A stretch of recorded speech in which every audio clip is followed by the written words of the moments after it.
want to buy it because the price went down a little bit, right? This is a situation where demand is elastic, right? Because a small change in price, it just went down $50, right? That leads to like a double the number of people want to buy it, right? Okay? So, but then what happens is it also works the same way when the price goes up, right? So let's say the price goes up to 350. Suddenly, it's like, wow. Now it's like 5 people. At $300, 25 people wanted to buy it. But because demand is elastic, right? People's demand, their need to buy it, when they want to buy something, it responds a lot. It responds very, very strongly to changes in price, right? So this goes up to 350, and suddenly this goes from 25 to 5, right? So that's something that is a kind of like, it's very, very responsive, right? A small change in price causes a huge change in demand, right? Suddenly people are like, wait, I don't want to buy it. I'm just going to wait for the price to go down. But they're always waiting. They're always checking, right? And so this can work for in any type of situation, right? Think about all the luxury items that we talked about, iPhones, right? You know how people are always like, I want the price to drop a little bit before I buy it. Think about luxury cars, right? A lot of times, I won't buy a car, a BMW, for $40,000. But if the price goes down by like $5,000, you're going to see a ton of people who would have bought like a smaller car and be like, okay, we want to buy a BMW. Most of the time, for luxury items, right? For luxury items like some of the ones that we talked about, right? Demand is very elastic. And that makes sense, right? People always wait for sales, they wait for something to go down, right? So now, let's look at the opposite situation. Okay? So we just talked about a situation where your demand is like elastic, right? It responds a lot. But when demand is inelastic, you'll notice that the curve is like this. It's very narrow. Okay? And this is interesting, right? So here we're going to say demand is inelastic. Is inelastic. Okay? So let's say your what's it called? Your electricity bill, your basic electricity bill is $100, right? Well, electricity is actually a bad example to use. But actually, a good example is what's an example of something you get addicted to? Korean minsu. What's an example of something that you are addicted to, or that a person can be addicted to? You understand the word addiction, right? Yeah. You understand the word addiction? What's an example of something you can be addicted to? Anybody? Some people are addicted to buying shoes. Yeah. So that's one, but that's a habit, right? So let's talk about something that you actually buy because you have an addiction for it. Anybody? What's an example of what's a really easy example of something that is an addiction? What do you see people doing outside all the time? Cigarettes. Right? Do any of you guys smoke? Do any of you guys? You smoke, right? Yeah. So think about it, Minsu. So let's say the price of a pack of cigarettes, right, is $10. Right? So at this price, let's say there's 100 people who are buying it at 10. There's 100 smokers, right? Let's say, but if the price went up to $15, right? Tell me something. I will quit. So maybe you'll quit, right? But you know what's going to happen? Maybe out of 100, it'll still be like 95. Only you'll be one of the 5 people who's going to quit. And that makes sense, right? Why does that make sense? Why does this make sense? Why is it this way? Because they have to. Yeah, because they have to, exactly. They can't go without it, right?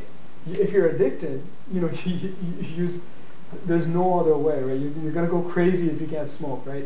I don't know if you ever had this, but like I have friends who are chain smokers, and they're like, if they go like a day without smoking, they start getting like headaches and stuff. Like they start feeling like cold and stuff. I'm not gonna talk about drugs because like let's just say that's like I'm your teacher, but like that's also the worst example, right? Where it's like if you're addicted to smoking marijuana all the time, you're just gonna want to smoke all the time, right?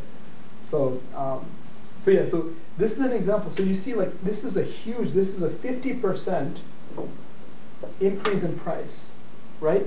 But even though it's a 50% increase in price, this is only a 5% reduction in the number of people who want to buy it. Pedro, you had a question? Oh no, you were saying that. But this is an example. It's the same thing. Think about it for clothes. Your basic clothes, right? Your t-shirts and stuff like that. Even if the price goes up, you're not going to stop buying clothes. You might look for cheaper clothes, but you're going to keep buying clothes, right? So that's like a need. In some ways, cigarettes for these people who are addicted, it's a need for them, right? No matter how much it goes up, they have to buy it, right? So it's kind of like this. Like Apple products, if you think about it, for Apple fans, do you think it's a want or a need? For people who are fans of Apple, think about it. Is it a want or a need? Want. To everyone else, it's a want, right? But then what about Apple fans, though? It's a need, isn't it? Because they're kind of addicted to Apple products, isn't it? So, like people who wait in line, right? They wait in line outside the store. You see those crazy people waiting, and they're like, the lines, like, there's like 5,000 people there, like literally 5,000 people. I waited 15 hours for the 4S. Yeah, see, so for you it was a need. It was a need. Like you were willing to spend 15 hours waiting. Oh man, I respect you for that. I would have been like, man, I'm sleepy. I had to go home and sleep. But for those people, it's the same thing. Apple can charge whatever they want, basically.